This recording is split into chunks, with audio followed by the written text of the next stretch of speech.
ఈ నెల 15వ తేదీ అంటే జనవరి 15వ తేదీ సంక్రాంతి పండుగ, మకర సంక్రాంతి.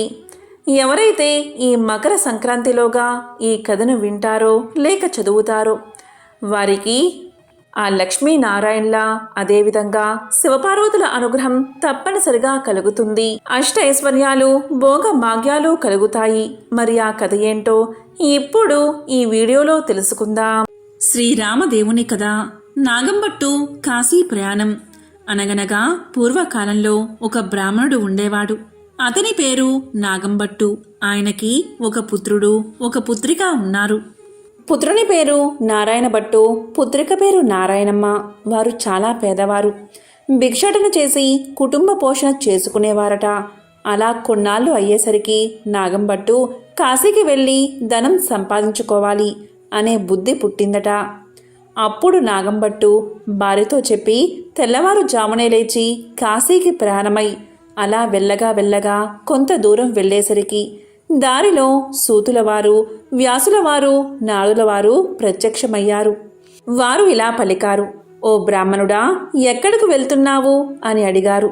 దానికి నాగంభట్టు ఇలా సమాధానం చెప్పాడు, "అయ్యా, నేను కాశీకి ధనం సంపాదించుకోవడానికి వెళ్తున్నాను" అని చెప్పాడు.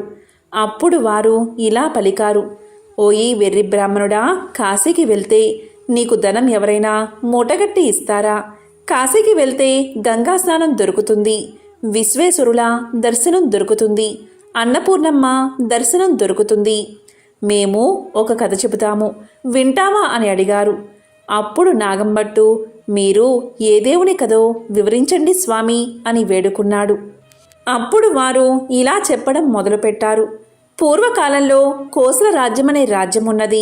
ఆ రాజ్యాన్ని పాలించే దశరథ మహారాజు సంతానం కోసం పుత్ర కామేష్టి యాగం చేయగా దేవతలు ప్రత్యక్షమై పాయస పాత్రను ఇచ్చారు.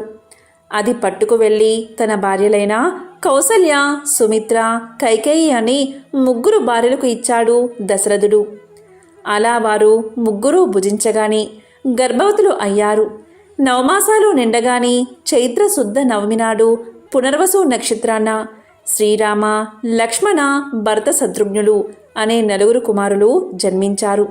వారు దినదిన ప్రవర్ధమానులై బాలచంద్రుడి వలె పెరుగుతూ ఉన్నారు. కొన్నాళ్ళు గడిచేసరికి విశ్వామిత్రుడు వచ్చి రామలక్ష్మణులిద్దరినీ యాగ సంరక్షణార్థం తనతో పంపమని దశరథ మహారాజుని అడగగా విశ్వామిత్రుడితో రామలక్ష్మణులను పంపడానికి దశరథుడు అంగీకరించగా ముని వారిద్దరికీ బల, అతిబల అని విద్యలను నేర్పాడు. రాముడు తాటకిని చంపి శివుడి విల్లు విరిచి సీతను పెళ్లాడి అహల్యను శాప విమోచనం చేసి పరశురాముని గర్భభంగం చేసి కైకవరం చేత 14 ఏళ్లు అరణ్యవాసంలో ఉండగా రావణాసురుడు సీతను ఎత్తుకుని పోగా లంకాపురమునకేగి లంకా దహనం చేసి రావణాసురుడిని వధించి విభీషణుడికి పట్టం గట్టి తిరిగి వచ్చి పట్టాభిషిక్తుడై సుఖంగా రాజ్యాన్ని ఏలుతూ ఉన్నాడు. ఇది రామదేవుని కథగా చెప్పి 5 లక్ష్మీవారాలు పూజలు చేసి ఆవునేతితో దీపం పెట్టి ఆవు పాలు, గోధుమ రవ్వ, పంచదార కలిపి 5 ఉండలుగా ప్రసాదం చేసి రామదేవునికి నైవేద్యం పెట్టాలి. 1 ఉండ రామదేవుడికి, 1 ఉండ బ్రాహ్మణుడికి, 1 ఉండ ముత్తైదువుకి, 1 ఇరుగు పొరుగు వారికి, 1 ఉండ భార్యా పిల్లలు తినాలి. ఈ విధంగా 5 లక్ష్మీవారాలు పూజ చేయాలి. నిత్యం రామదేవుని కథ చెప్పుకున్న అష్ట ఐశ్వర్యాలతో ఇష్ట సంపదలతో తులతూగుతారు. సకల సౌభాగ్యాలు సుఖాలు కలుగుతాయి. కష్టాల్లో ఉన్నవారు ఈ కథను చదివితే కష్టాలు పోయి సుఖంగా ఉంటారు. పెళ్లి కాని వారికి పెళ్ళవుతుంది. దరిద్రులు ధనవంతులు అవుతారు. చెవిటివారికి చెవుడు పోతుంది. గుడ్డివారికి కళ్ళు వస్తాయి. శరీరంలో ఏ జాడ్యాలు ఉన్నా పోతాయి. శత్రువులు మిత్రులవుతారు. పోయిన పదార్థాలు చేతికి వస్తాయి. తీర్థయాత్ర ప్రాప్తి కలుగుతుంది. దైవ దర్శనం అవుతుంది. ఇహలోక సౌఖ్యాలన్నీ పొందిన తర్వాత వైకుంఠ ప్రాప్తి కలుగుతుంది. ఈ విధంగా రామదేవుని కథ చెప్పి శ్రీరాముల వారిని సకలోపచారాలతో పూజించి నైవేద్యం సమర్పించాలని నీవు ఇంటికి వెళ్ళమని చెప్పారు ఋషులు. దీంతో నాగంభట్టు ఇంటికి వెళ్ళేసరికి అతని ఇంట ధనధాన్యాలు తులదూగుతూ ఉన్నాయి. అప్పటినుంచి రాములవారిని మరవకుండా పూజ చేస్తూ ఉన్నాడు.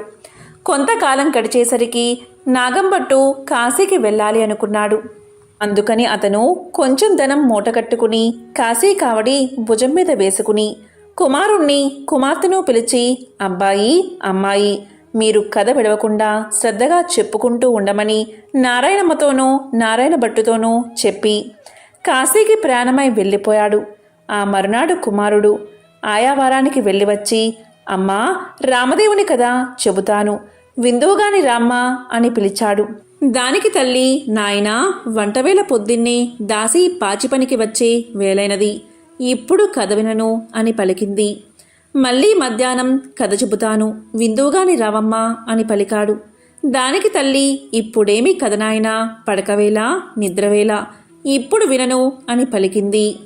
సాయంత్రం అయిన తర్వాత మంగళహారతులిచ్చి తిరిగి అమ్మను పిలవగా ఆమె పాలు కాచి తోడు వేయాలి, బంగారం వెండి దాచాలి అని చెప్పింది. నారాయణ భట్టు ఈమెకు దరిద్రకాలం సంభవించుచున్నది అని తలిచి పడుకున్నాడు. దీంతో రామదేవునికి కోపం వచ్చి ఎలా వచ్చిన ఐశ్వర్యాలు అలాగే వెళ్ళిపోగా బిందెలు చెంబులు గిన్నెలు అన్నీ దొరలి ఇరుగు పొరుగు వారి ఇళ్లకు వెళ్ళిపోయాయి. పూర్వం నుంచి ముష్టి ఎత్తుకుని చిల్లు రాగి చెంపు కూడా దొర్లి వెళ్ళిపోతూ ఉండడం వల్ల అప్పుడు నారాయణమ్మ చూసి, అమ్మా అదైనా ఉంచమని కోరవే అమ్మా అని చెప్పగా ఆమె అదైనా ఉంచు రామదేవుడా తండ్రి అని వేడుకోగా ఆ చెంబు తప్ప మిగతావన్నీ వెళ్ళిపోయాట. వారి గూటిలో ఉన్న వెండి కంచం కూడా దొర్లిపోతూ ఉండగా అప్పుడు ఆమె కంచం అంచు పట్టుకుని లాగినదట. సగం అంచు వారికి, సగం అంచు పొరుగువారికి వెళ్ళిపోయిందట. మరునాటి ఉదయమున ఆమె వారింటికి నిప్పు కోసం వెళ్ళి వారింట్లో ఉన్న కంచం అంచు మాదే అన్నదట. మీ కంచం అంచు మా ఇంటికి ఎలా వచ్చిందమ్మా? మేము మీ ఇంటికి వచ్చామా, మీరు మా ఇంటికి వచ్చారా, కాబట్టి ఆ కంచం మాదే అన్నారట. అలా కాదు, మా ఇంట్లో కూడా కంచం అంచు ఉంది, పట్టుకుని వస్తానని రెండూ దగ్గర పెట్టి చూడగా రెండూ అతుక్కుపోయాయట. మాది అని వారు పుచ్చుకున్నారట. దీంతో సిగ్గుపడి ఇంటికి వచ్చిందట తల్లి. అప్పుడు కుమారుడు చూసి, ఏమన్నారమ్మా అని అడగగా మాదే అని వారే పుచ్చుకున్నారని సమాధానం చెప్పిందట. అప్పుడు కుమారుడు, ఇప్పుడు రామదేవుని కథను చెబుతాను, వింటావమ్మా అని అడిగాడు. నేను కథ వినను, కార్యము వినను, ఏ పని పాటో చేసుకుని బతుకుతా కానీ రామదేవుని కథ మాత్రం వినను అని పలికింది తల్లి. దీంతో ఎలా వచ్చిన ఐశ్వర్యం అలాగే వెళ్ళిపోయింది. నీ చెల్లెల్ని మాత్రం తీసుకుని వెళ్ళి ఎవరికైనా ఇచ్చి పెళ్లి చేయమని చెప్పింది తల్లి. ఆమె ఆజ్ఞ ప్రకారంగా నారాయణ భట్టు ప్రయాణమయ్యాడు. వారు ఊరు చివరికి వెళ్ళేసరికి కాశీకి వెళ్ళిన నాగంభట్టు తిరుగు ప్రయాణమై ధనం మూటగట్టుకుని వస్తున్నాడట. కొంత దూరం వచ్చేసరికి ఆయన ఊరు చివరకు వచ్చినారు. అక్కడ కోనేరు కనిపించింది. ఆ కోనేరులో కాలు కడుక్కుంటూ ఉండగా ఎక్కడ్నుంచో ఒక పెద్ద గరుడ పక్షి వచ్చి ఆ డబ్బు మూటను ఎత్తుకుపోయింది. అయ్యో అని నాగంభట్టు విచారిస్తూ ఇంటికి వస్తూ ఉండగా కొంత దూరం వచ్చేసరికి నారాయణమ్మను నారాయణ భట్టును చూసి, అబ్బాయి అమ్మాయి మీరు సుఖంగా ఉన్నారా అని అడిగాడు. ఏమున్నది నాన్నగారు, యథాప్రకారానికి ఏమీ లోటు లేదు. మీరు వెళ్ళినది మొదలు కథ చెబుతాను వినమంటే అమ్మ వినలేదు, కాబట్టి రామదేవునికి కోపం వచ్చి ఎలా వచ్చిన ఐశ్వర్యం అలాగే వెళ్ళిపోయింది అని జరిగిందంతా తండ్రికి చెప్పారు.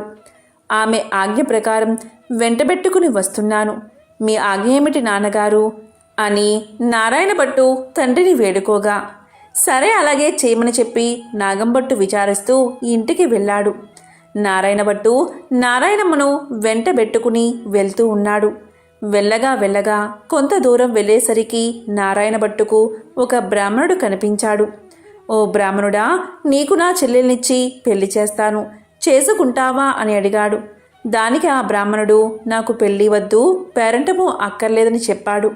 మరలా నారాయణ భట్టు చెల్లెల్ని వెంటబెట్టుకుని కొంత దూరం వెళ్ళేసరికి ఇంకొక బ్రాహ్మణుడు కనిపించాడు. అప్పుడు నారాయణ భట్టు ఆ బ్రాహ్మణుడితో, ఓ బ్రాహ్మణుడా, నా చెల్లెల్నిచ్చి పెళ్లి చేస్తాను, చేసుకుంటావా అని అడిగాడు. దానికి ఆ బ్రాహ్మణుడు కూడా, నాకు పెళ్లి వద్దు, పేరంటము వద్దు, ఇదివరకే 2 భార్యలున్నారు అని సమాధానం చెప్పాడు. మరలా నారాయణ భట్టు నారాయణమ్మను వెంటబెట్టుకుని వెళ్తూ ఉండగా త్రోవలో ఒక పెద్ద పూల తోట కనిపించింది. ఆ తోటలో అన్నా చెల్లెలు కూర్చుని రామదేవుని కథ చెప్పుకుంటూ ఉండగా ఎక్కడ్నుంచో ఒక బ్రాహ్మణ యువకుడు వచ్చి పూలు కోసుకుంటూ ఉండగా ఆ యువకుడిని చూసి నారాయణ భట్టు, ఓ బ్రాహ్మణుడా, నీకు నా చెల్లెల్నిచ్చి పెళ్లి చేస్తాను, చేసుకుంటావా అని అడిగాడు. దానికి ఆ బ్రాహ్మణుడు, పెళ్లి చేస్తానంటే వద్దంటానా, కానీ మా గురువుగారు ఉన్నారు, వారి ఆజ్ఞ ప్రకారం ఆయన పెళ్లి చేసుకోమంటేనే చేసుకుంటాను అని సమాధానం చెప్తాడు. అప్పుడు నారాయణ భట్టు, మీ గురువుగారు ఎక్కడున్నారు అని అడగగా పలానా తోటలో ఉన్నారని బ్రాహ్మణుడు సమాధానం చెప్తాడు. వెంటనే నారాయణ భట్టు గురువుగారి దగ్గరకు వెళ్ళి ఇలా పలుకుతాడు, అయ్యా గురువుగారు, మీ శిష్యుడికి నా సోదరునిచ్చి పెళ్లి చేస్తాను, తమరు ఒప్పుకుంటారా అని అడగగా అంతట గురువుగారు ఇలా పలికారు, బ్రహ్మచారిని గృహస్థుడిగా చేస్తానంటే వద్దంటానా, కానీ వాడి దగ్గర చింతాకంత బంగారం లేదు, గోపాదమంతా భూమి లేదు, మీకిష్టమైతే చెయ్యండి, కష్టమైతే మానేయండి అని పలికారు గురువుగారు. అప్పుడు నారాయణ భట్టు గురువుగారికి దండం పెట్టి అలాగ ఎక్కడికో వెళ్ళి 4 అరిటాకులు తెచ్చి పందిరి వేసి గుచ్చిన ముత్యాల తోరణాలు కట్టి గుచ్చని ముత్యాలు తలంబ్రాలు పోసి 70 యాగాల నారాయణమ్మనిచ్చి పెళ్లి చేశాడు. వారు అక్కడే కూర్చుని కథ చెప్పుకున్నారట. అలా కొన్నాళ్ళు గడిచేసరికి ఒక విప్రుడు వచ్చి ఇలా పలికాడట, మీకు 4 ఎకరాల భూమిని దారపోస్తాను, పుచ్చుకోవలసిందిగా చెప్పగా అప్పుడు వారు, మేము రామదేవుని కథ చెప్పుకుంటున్నాము, కథ అయితే పుచ్చుకుంటాం, మీకు ఇష్టమైతే కూర్చుని కథ వినండి అని పలికారు. కథ అయిన తర్వాత ఆ బ్రాహ్మణుడు రాగి చెంపులో నీరు పోసి పలానా తోటలో ఆస్తి ఉన్నది, అనుభవించమని 4 ఎకరాల భూమి వారికి దారపోసి ఆ విప్రుడు ఎక్కడికో వెళ్ళిపోయాడు. ఆ 4 ఎకరాల భూమి అనుభవిస్తూ కథ చెప్పుకుంటూ అక్కడే ఉండిపోయారు. అలా కొన్నాళ్ళు గడిచేసరికి ఆ ఊరి రాజుగారు ఒక భవనం కట్టించి కొంత ధనం పుణ్య దంపతులకు దార పొయ్యాలని చూస్తున్నారట. ఎక్కడ వెతికినా సరైన పుణ్య దంపతులు రాజుకు దొరకలేదు. ఆ రాత్రి రామదేవుడు రాజు కల్లో కనిపించి, పలానా తోటలో పుణ్య దంపతులు ఉన్నారు, వారిని తీసుకువచ్చి దార పొయ్యండని ఆజ్ఞాపించాడట. రామదేవుని ఆజ్ఞ ప్రకారం మర్నాడు ఉదయమే లేచి 16 మంది బోయలను పల్లకిని పంపాడంట రాజు. వారక్కడకు వెళ్ళి, ఏమండోయ్, మా దేశపు రాజుగారు ఒక గృహం కొంత భాగం మీ ఇద్దరికీ దార పోస్తారట, మిమ్మల్ని వెంటబెట్టుకుని రమ్మని పంపారు, కాబట్టి రావాల్సింది అని అడిగారు. అప్పుడు ఆ దంపతులు, మేము రామదేవుని కథ చెప్పుకుంటున్నాం, మీకిష్టమైతే కూర్చుని కథ వినండి అనగా బోయిలు కథ విన్న తర్వాత ఆ పుణ్య దంపతులను తీసుకుని వెళ్ళి రాజుగారికి అప్పగించారు. దీంతో రాజు సంతోషంతో గృహాన్ని ధనాన్ని వారికి దారపోసి వెళ్ళిపోయాడు. అప్పుడు నారాయణమ్మ, ఆమె భర్త నారాయణ భట్టు అక్కడ కూర్చుని ఆ గృహము ఆ ధనము 4 ఎకరాల భూమి అనుభవిస్తూ అక్కడే కథ చెప్పుకుంటూ ఉన్నారు. కొన్ని రోజులు గడిచేసరికి నారాయణ భట్టు, అమ్మాయి, నేను ఎన్ని దినాలు ఇలా ఉంటాను, కాబట్టి నేను వెళ్ళి రామదేవుణ్ణి తీసుకువస్తాను, నీవు నీ భర్త కథని మానకుండా చెప్పుకోండి అని చెప్పి నారాయణ భట్టు ప్రయాణమై వెళ్ళిపోగా నారాయణమ్మ ఆమె భర్త కథ చెప్పుకుంటూ ఉన్నారు. నారాయణ భట్టు కొంత దూరం వెళ్ళగా ఒక గ్రామం వచ్చింది. ఆ గ్రామంలో ఒక గొల్లవాడు వడ్లు ఎండబోసుకుని కాపలాగా కూర్చున్నాడు. ఆ గొల్లవాడిని చూసి నారాయణ భట్టు ఇలా పలికారట, గొల్ల, ఈ గ్రామంలో విశేషాలేమిటి అని అడగగా గొల్లవాడు, ఏమున్నది బాబు, నేను పుట్టుకతోనే అందుణ్ణి, మా వాళ్ళు వడ్లు ఎండబోసి నన్ను కాపలాగా కూర్చోమనగా కర్రబుచ్చుకుని కూర్చున్నాను, నా అవస్థ ఇలా ఉంది బాబు అనగా నారాయణ భట్టు ఒక కథ చెబుతాను, వింటావా అని అడిగాడు. దానికి గొల్లవాడు వింటాను అని చెప్పగా నారాయణ భట్టు రామదేవుని కథ వ్రత విధానం చెప్పేసరికి గొల్లవానికి కొంచెం కళ్ళు కనిపించాయి. ఓహో, కథలోనే ఇంత మహత్యముంది, వ్రతం చేసుకుంటే ఇంకెంత మహత్యముంటుందో అనుకుని గొల్లవాడు ఏ దైవానిదో ఏ దేవుడో చెప్పమన్నాడు. అది రామదేవుని మహత్యం. 5 లక్ష్మీవారాలు పూజ చేసి అవునేతో దీపం పెట్టాలి. ప్రసాదం 5 ఉండలు చేసి రామదేవుని ముత్తైదువులకు బ్రాహ్మణులకు ఇరుగు పొరుగువారికి ఇచ్చి భార్యా పిల్లలు తినాలి అని చెప్పి నారాయణభట్టు వెళ్ళిపోయాడు. ఇలా నారాయణభట్టు చెప్పి కొంత దూరం వెళ్ళేసరికి ఒక రాజు విచారిస్తూ ఉన్నాడు. ఆ రాజును చూసి నారాయణభట్టు ఇలా పలికాడు. ఏమి రాజా విచారిస్తున్నారు అని అడిగాడు. దానికి రాజుగారు, నాయనా, నా భార్యా బిడ్డలు పరారయ్యారు, నా రాజ్యం పరాయి రాజులు తీసుకున్నారు, నా అవస్థ ఇలా ఉన్నది అని చెప్పాడు. దానికి నారాయణభట్టు, నేనొక కథ చెబుతాను, వింటారా అని అడిగాడు. దానికి రాజుగారు, వింటాను, చెప్పవలసింది మహానుభావా అని పలకగాని నారాయణభట్టు రామదేవుని కథంతా చెప్పి వ్రత విధానమంతా వివరించాడు. ఆ రాజుగారు వ్రతం చేసుకోగా పరారైన భార్యాబిడ్డలు పరాయిరాజు తీసుకున్న రాజ్యం తిరిగి ప్రాప్తించింది. అప్పుడు రాజు సంతోషంతో నారాయణభట్టును చూసి, ఏమండి మహానుభావా, మీరు ఏ దేవుడో చెప్పవలసింది, మిమ్మల్ని పూజ చేసుకుంటాము అని పలకగాని నారాయణభట్టు, నేను ఏ దేవుణ్ణి కాను, ఇది రామదేవుని కథామహత్యం, మీరు 5 లక్ష్మీవారాలు 5 ఆదివారాలు పూజ చేయమని చెప్పి వ్రత విధానమంతా చెప్పి మరలా కొంత దూరం వెళ్ళగా ఒక స్త్రీ విచారిస్తూ కూర్చుని ఉన్నది. ఆ స్త్రీని చూసి నారాయణభట్టు, ఎందుకు విచారిస్తున్నావు అని అడగగా ఆ స్త్రీ ఇలా పలికింది. ఏముంది బాబు, చిన్నతనంలోనే పెళ్ళయింది, నా భర్త దేశాంతరం వెళ్ళిపోయాడు, నా తల్లి తండ్రి అత్తమామలు కొన్నాళ్ళు చూసి ఎన్నాళ్ళు నిన్ను ఇలా చూస్తాము అని వదిలేశారు, కాబట్టి నా అవస్థ ఇలాగున్నది బాబు అని తెలియచేసింది. అప్పుడు నారాయణభట్టు, నేనొక కథ చెబుతాను, వింటావా అని అడిగాడు. అలాగే వింటాను బాబు అని ఆమె అనగా నారాయణభట్టు రామదేవుని కథంతా చెప్పి వ్రత విధానమంతా చెప్పేసరికి దేశాంతరం వెళ్ళిన ఆమె భర్త తిరిగి వచ్చాడు. తల్లి తండ్రి అత్తమామలు వచ్చారు. ఆమె సంతోషించి నారాయణభట్టుని చూసి, ఏమండి మహానుభావా, మీరు ఏ దైవానివో మిమ్మల్ని మేము పూజ చేసుకుంటాము అని చెప్పగా దానికి నారాయణభట్టు ఇలా సమాధానం చెప్పాడు. నేను ఏ దైవాన్ని కాదు, ఇదంతా రామదేవుని కథామహత్యం, 5 లక్ష్మీవారాలు 5 ఆదివారాలు మానకుండా పూజ చేయమని కథ విధానమంతా చెప్పి కొంత దూరం వెళ్ళేసరికి ఒక గ్రామం వచ్చింది. ఆ గ్రామంలో ఒక ఇల్లాలి ఇంటికి వెళ్ళి, అమ్మా, పూజ చేసుకుంటాను, కొంచెం ఇల్లు ఇస్తావా అని అడిగాడు. దానికి ఆమె, మా ఇంటిలో మడి ఆచారం కనుక కుదరదు, ఇల్లు లేదు, వెళ్ళిపో అన్నది. అప్పుడు నారాయణభట్టు, కోనేరైనా చూపించు తల్లి అని అడిగాడు. దానికి ఆమె, తూర్పు దిశ ఈశాన్య మూలగా ఒక కోనేరున్నది, వెళ్ళమని పలికింది. అప్పుడు నారాయణభట్టు ఆ కోనేరు దగ్గరకు వెళ్ళి స్నానం చేసి మడిబట్టలు ఆరవేసుకుని ఇల్లు ఇవ్వను అన్న ఇల్లాలి అరుగు వద్దకు వచ్చి తూర్పు దిశ ఈశాన్య మూలగా ఒక పుచ్చు పీటకు పసుపు రాసి బొట్టు పెట్టి అందు రామదేవుని పటాన్ని పెట్టి కథ చదువుకుంటూ ఉన్నాడట.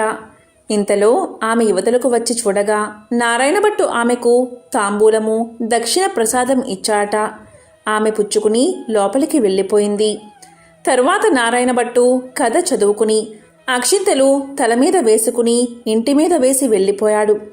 అతడు ఇలా వెయ్యగానే ఆ ఇల్లు ఇంద్రభవనం అయినది. అప్పుడు ఆ ఇంటి ఇల్లాలు యాయావారానికి వెళ్ళిన తన భర్త తిరిగి వస్తే ఇల్లు తెలుసుకోలేడని ఆమె వీధి అరుగు మీద కావలి కూర్చుని ఉంది.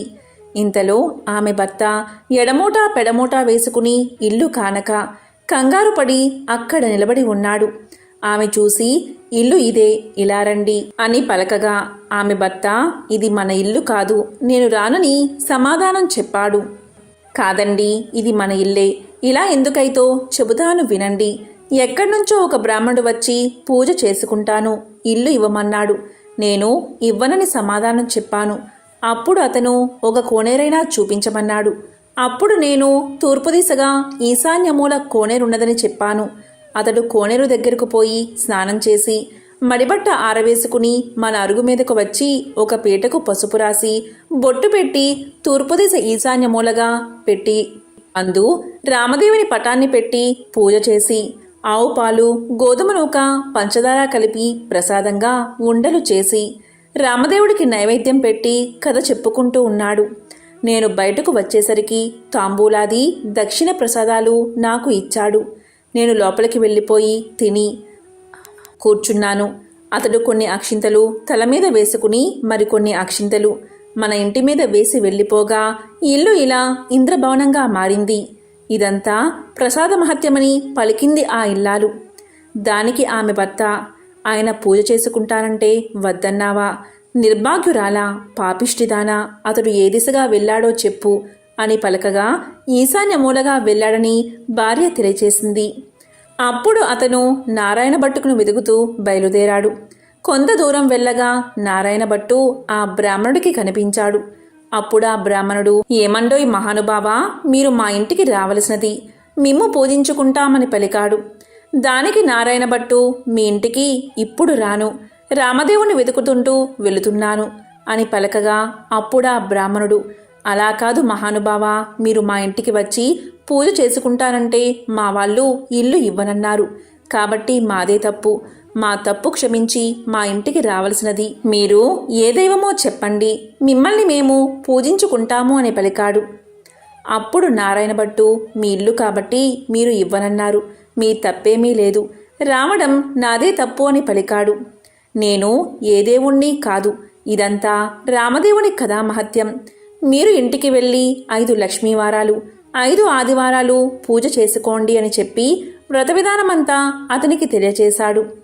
రామదేవుణ్ణి వెతుక్కుని వచ్చేటప్పుడు మీ ఇంటికి వస్తాను అని సమాధానం చెప్పాడు నారాయణ భట్టు.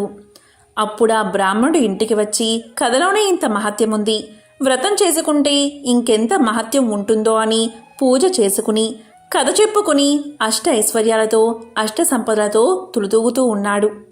ఇక నారాయణ భట్టు ఎండనక వాననక తిండనక తెప్పలనక ఆకలనక దప్పికనక చెట్టనక పుట్టనక నీడనక భయమనక అర్ధరాత్రి అనక అరణ్యాల వెంబడి వెళుతూ ఉండగా కొంత దూరం వెళ్ళేసరికి నారాయణ భట్టు మూర్చిల్లి ముఖం తిరిగి పడిపోయాడు. అప్పుడు రామదేవుడికి దయ కలిగి ముసలి బ్రాహ్మణ వేషంతో వచ్చి నారాయణ భట్టు ముఖం తుడిచి లేవదీసి మంచినీళ్లు ఇచ్చి మా ఇంటిలో భోజనం చేద్దువుగాని రమ్మని పలికాడు. నేను భోజనం మాత్రం చేయను, నేను రామదేవుణ్ణి వెతుక్కుంటూ వెళ్తున్నాను, ఒక కోనేరు మాత్రం చూపిస్తే స్నానం చేసి వస్తాను అని పలికాడు. దానికి ఆ బ్రాహ్మణుడు, తూర్పు దిశలో ఈశాన్య మూల ఒక కోనేరు ఉన్నది, వెళ్ళమని చెప్తాడు.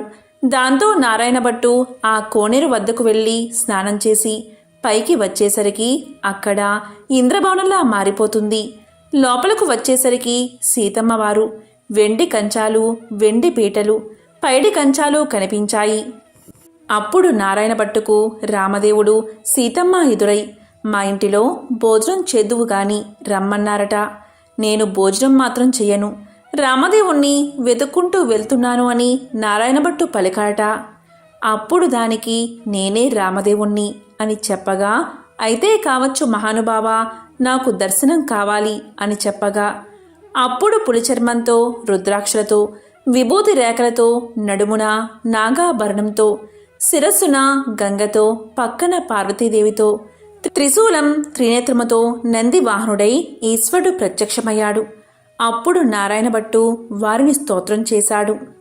వందే శంభు ఉమాపతి సురగురం వందే జగత్కారణం వందే పన్నగభూషణం మృగధరం వందే పశూనాంపతిం వందే సూర్య శశాంక వహ్నినయనం వందే ముకుంద ప్రియం వందే భక్త జనాశ్రయంచ వరదం వందే శివశంకరం అని స్తోత్రం చేయగా ఈశ్వరుడు ప్రత్యక్షమయ్యాడు.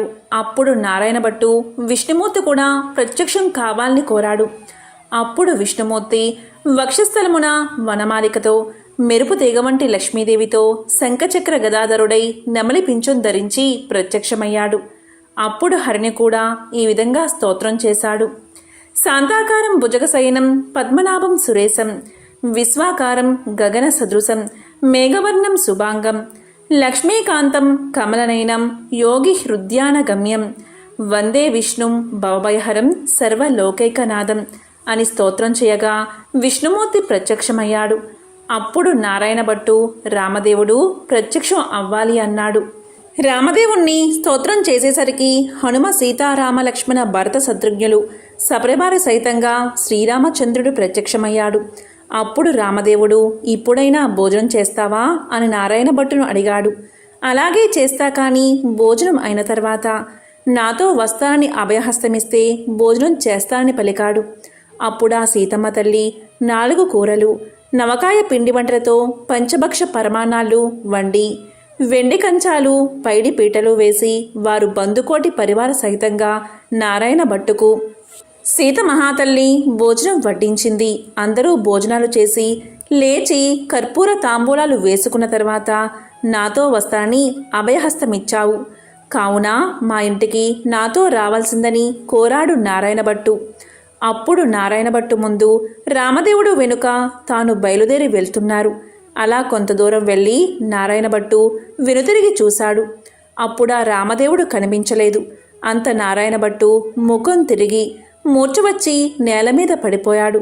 అప్పుడు రామదేవుడికి దయకలిగి ఒక ముసలి బ్రాహ్మణ వేషంలో వచ్చి నారాయణ భట్టు ముఖం తుడిచి లేవదీసి మంచినీళ్లు ఇచ్చి, ఏమీ ఇలా పడిపోయావు, నాతో నడవలేని వాడవు, నన్ను ఎందుకు రమ్మన్నావు అని అడిగాడు.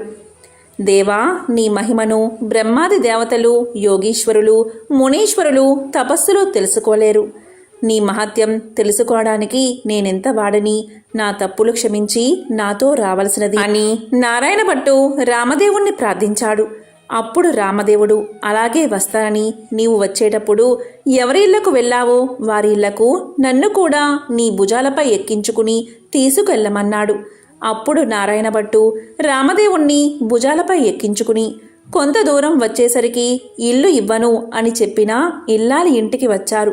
అక్కడ ఆ ఇల్లాలు ఆమె భర్త కూర్చుని రామదేవుని కథ చెప్పుకుంటున్నారు. వారి భక్తికి మెచ్చి వారికి అష్ట ఐశ్వర్యాలు, ఆయురారోగ్యాలు ఇచ్చి కాపాడి రక్షించాడు రామదేవుడు. మరికొంత దూరం వచ్చేసరికి గొల్ల ఇల్లు వచ్చింది. ఆ రోజు ఆదివారం. నారాయణ భట్టు చెప్పిన మాదిరి పూజ చేసుకుని కథ చెప్పుకుంటున్నారు. వారిని మెచ్చి ఐశ్వర్యాలు, ఆయురారోగ్యాలు ఇచ్చి సిరి సంపదలు ఎడబాయకుండా వారిని కాపాడి రక్షించారట. ఇంకా కొంత దూరం వచ్చేసరికి చెల్లెలి ఇల్లు వచ్చింది. అక్కడ వారు రామదేవుని కథ చెప్పుకుంటూ బంగారపు ఉయ్యాల్లో ఊగుతున్నారు. వారిని మెచ్చి ఆయురారోగ్యాలు ఇచ్చి సిరి సంపదలు ఇచ్చి కాపాడి రక్షించాట రామదేవుడు. అప్పుడు నారాయణమ్మ తన ఇంటికి అన్నయ్య వచ్చాడని కాళ్ళు కడుక్కోవడానికి నీళ్ళిచ్చి దాహానికి మజ్జిగ ఇచ్చి మర్యాద చేసింది. అప్పుడు నారాయణ భట్టు ఇలా పలికాడు, అమ్మాయి, నన్నిలా మర్యాద చేయక్కర్లేదు. నేను రామదేవుణ్ణి తీసుకువచ్చాను. నీవు నీ భర్త మా ఇంటికి రావాలి, మనమందరం పూజ చేసుకుందాము అని చెప్పాడు. అప్పుడు ఆమె సంతోషంతో అలాగే వస్తానని పలికింది. నారాయణమ్మ ఆమె భర్తతో, నారాయణ భట్టు రామదేవునితో సహా వారందరూ బయలుదేరి వారి గ్రామం పొలిమేరకొచ్చేసరికి గ్రామంలోని వారు కొందరు చూసి పరుగున వెళ్ళి వారి తల్లిదండ్రులతో ఇలా పలికారు, ఏమండోయ్ నాగం భట్టుగారు, మీ అబ్బాయి, అమ్మాయి, అల్లుడు ఇంకా ఎవరో బయలుదేరి వస్తున్నారు అని పరుగున వెళ్ళి చెప్పారు. అప్పుడు నారాయణ భట్టు తల్లిదండ్రులు పరుగున వచ్చి సంతోషంతో కొడుకుని కూతుర్ని కౌగలించకబోయారట. అప్పుడు నారాయణ భట్టు చూసి, అమ్మా, నన్ను ముట్టుకోవద్దు, ఇప్పుడు నేను రామదేవుణ్ణి తీసుకువస్తున్నాను. మీరు మా ఇంటికి వెళ్ళి 4 మూలలో దులిపి నల్లగా అలికి తెల్లగా ముగ్గు పెట్టి పచ్చగా పసుపు రాసి మామిడాకుల తోరణాలు కట్టి ఒక పీటకు పసుపు రాసి బొట్టు పెట్టి తూర్పు దిశ ఈశాన్య మూలగా ఉంచి రామదేవుని పటం పెట్టి గోధుమ నూక, పంచదార, ఆవుపాలు కలిపి ప్రసాదం 5 ఉండలు చేసి పూజకు అన్నీ సిద్ధం చేసి నాకు కబురు చెయ్యండి. అప్పుడు నేను రామదేవుణ్ణి తీసుకువస్తాను అని చెప్పాట. వారు సంతోషంతో ఇంటికి వచ్చి 4 మూల్లా దులిపి అలికి ముగ్గులు పెట్టి పచ్చగా పసుపు రాసి మామిడాకుల తోరణాలు కట్టి 4 మూల్లా వెతకగా ఒక పుచ్చుపీట కనిపించింది. ఆ పీటకు పసుపు రాసి బొట్టు పెట్టి కుమారుడు చెప్పిన ప్రకారంగా సిద్ధం చేశారు. నీవు రామదేవుణ్ణి తీసుకురమ్మని కుమారుడికి కబురు పంపారు. అప్పుడు నారాయణ భట్టు సంతోషంతో రామదేవుణ్ణి భుజాలపై ఎక్కించుకుని ఆ గ్రామం 4 వీధులు ఊరేగించి ఇంటికి తీసుకువచ్చి రామదేవుడితో, తండ్రి, మా ఇంటిలో మీరు కుడిపాదం పెట్టాలని ప్రార్థించాడు. అప్పుడు రామదేవుడు వారి ఇంట్లో కుడిపాదం పెట్టేసరికి పెద్ద ఇంద్రభవనంగా మారిపోయింది. అప్పుడు నారాయణ భట్టు రామదేవుడితో ఇలా పలికాడు, అపరాధిని కాబట్టి నాకు ఉన్న ఈ పుచ్చుపీటయే సింహాసనమనుకుని దయ ఉంచి తమను కూర్చోవలసింది అని వినయంగా ప్రార్థించాడు. ఆ మాట రామదేవునికి జాలి కలిగి ఆ పీట మీదే కూర్చునేసరికి అది వజ్రాలు, వైడూర్యాలు, కెంపులు, మాణిక్యాలతో చేసిన బంగారపు సింహాసనంగా మారిందట. అందు హనుమ, సీత, లక్ష్మణ, భరత, శత్రుఘ్నాది సపరివార సహితంగా శ్రీరామచంద్రమూర్తి తన ఇంటిలో ఆసీనులై వెలిసారట. అప్పుడు రామదేవుని వ్రతం చేసుకుందామనేసరికి అంతలోనే ఎక్కడి నుండో ఒక బీద బ్రాహ్మణుడు వచ్చి, ఏమండోయ్ నాగంభట్టు గారు, మీ అబ్బాయికి మా అమ్మాయినిచ్చి పెళ్లి చేస్తాం, ఒప్పుకుంటారా అని అడగగా, పెళ్లి చేస్తానంటే వద్దంటానా బాబు, అలాగే చేసుకుంటాము అని పలికాడట నాగంభట్టు. నాగంభట్టు గారు పచ్చని పందిర్లు వేయించి గుచ్చిన ముత్యాల తోరణాలు కట్టి గుచ్చని ముత్యాలు తలంబ్రాలు పోసి 70 యాగాల నారాయణభట్టు పెళ్లి చేశాడు. నారాయణభట్టు పెళ్ళిన తర్వాత నాగంభట్టు భార్య, నారాయణభట్టు భార్య నారాయణమ్మ, ఆమె భర్త వారంతా రామదేవుని వ్రతం చేసి 5 లక్ష్మీవారాలు, 5 ఆదివారాలు పూజ చేసి నైవేద్యం పెట్టి కథ మానకుండా చెప్పుకుంటూ ఉండగా వారి భక్తికి మెచ్చి రామదేవుడు వారిని రక్షించాట, సకల ఐశ్వర్యాలను కలిగించాట, ఆరోగ్యంగా జీవించేలా వరాన్ని ప్రసాదించాట. ఈ నోము ప్రపంచమంతా నోచిన వారందరూ అష్ట ఐశ్వర్యవంతులై సుఖంగా ఉండిరి. ఎంతో పవిత్రమైన విశేషమైన ఈ రామదేవుని కథను ఎవరైతే ప్రతిరోజు చెప్తారో, లేక వింటారో, లేక వినిపిస్తారో అటువంటి వారికి సకల ఐశ్వర్యాలు, భోగ భాగ్యాలు కలుగుతాయి. ఆ శ్రీరామచంద్రుడి అనుగ్రహం తప్పకుండా కలుగుతుంది.